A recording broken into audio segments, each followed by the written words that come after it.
Well, hey there, reader friends. I'm Erica, and welcome back to my channel. And today I am going to be doing the My Pleasures book tag. And I'm going to try and not take forever to talk about these books because I'm in the middle of Sabathon, reading all the cry-worthy books. Except when I talk about books I like, I tend to just completely go off on tangents and just wax poetic about them. We'll see how this goes.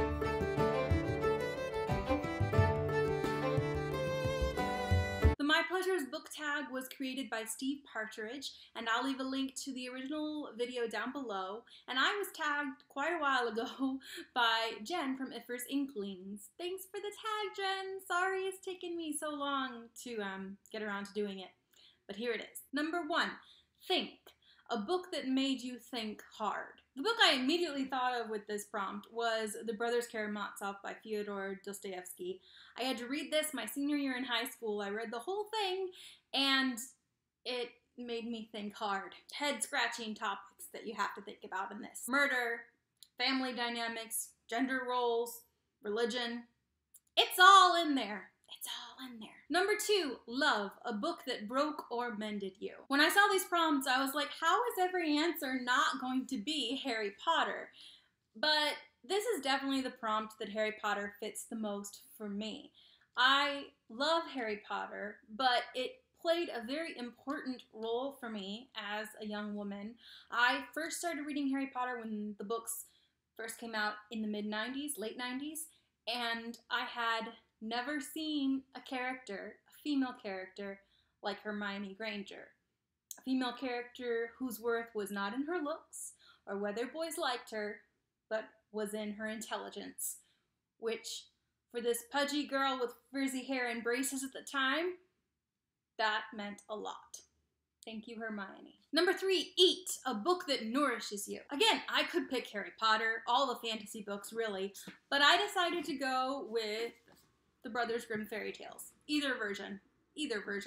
This is the beloved Jack Zipes version, and this is Philip Pullman's version, and I love them both. They just fill me. They just make me feel full. And I think part of it is because I'm a storyteller, I love story, and so for me it's always amazing to think of how these stories have affected, at least in Western literature, the way we think about narrative and story so much. Number 4, Laugh, a book that brought a little comedic relief. This was really difficult for me. I don't tend to read funny books. I'm gonna go ahead and go with any of the Mercy Thompson books by Patricia Briggs.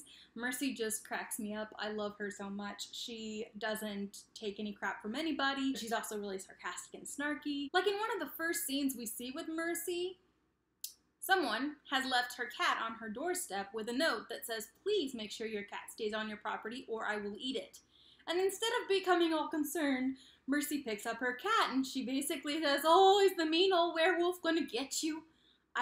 It made me laugh out loud when that line appeared, and she often has lines that make me chuckle. I just like the humor that Mercy Thompson has within her body and soul. Number 5, Sex, a book that explores or contains sexuality that doesn't make you cringe. Well, if you know anything about me, you know that I do read quite a bit of erotica. Sorry, Mom. But when it comes to sex scenes that don't make me cringe at all, and actually convey intimacy in a way I find really thought-provoking, profound, and beautiful, I have to go with Diana Gabaldon. I feel like the intimacy she conveys between Jamie and Claire and Bree and Roger, I think it's beautiful and well-written, and from a craft perspective, this is how it's done when you want to do it in a way that's not cringeworthy. Number 6, Rest, a book that gave you peace, reflection, or just calms you down. I feel like I need to have a disclaimer nerd alert for this.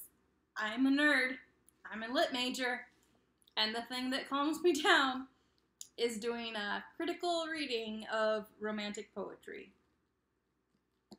Number 7, Experience, a book that introduced you to a new subject or shifted your perspective. I try to read books that I know are gonna challenge me, but also open up my eyes to new experiences.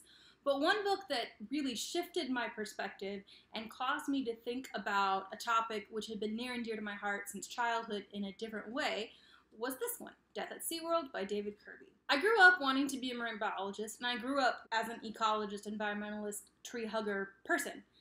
but I had never really considered how keeping whales, and killer whales in particular, in captivity is so damaging, and the fact that it's not actually like SeaWorld is not a research facility. What it made me think about more complexly was, what role do keeping animals in captivity, what role does that have in today's society? This book kind of shifted my point of view quite a bit, actually, because now I'm very skeptical. I'm very skeptical of keeping animals in captivity that are actually wild animals. I'm still figuring out what I think about it, but this book definitely made me think more complexly about something that I thought I knew everything about. That's it. That's the tag. That's the My Pleasures tag. I don't know, because I've been absent from BookTube for so long, who all has done this tag and who has not. So if you're watching and you want to do this tag, you're tagged, and I'd love to see it. Thanks for watching, guys. If you have any comments, if you have any books that are your pleasure books, well, take it how you will. Please leave all that stuff down below in the comments. Subscribe if you'd like to, and I'll see you next time. Bye, guys. Now I'm recording, and I'm gonna do the thumbnail all over again. I just did a perfect one, and I hadn't pushed record.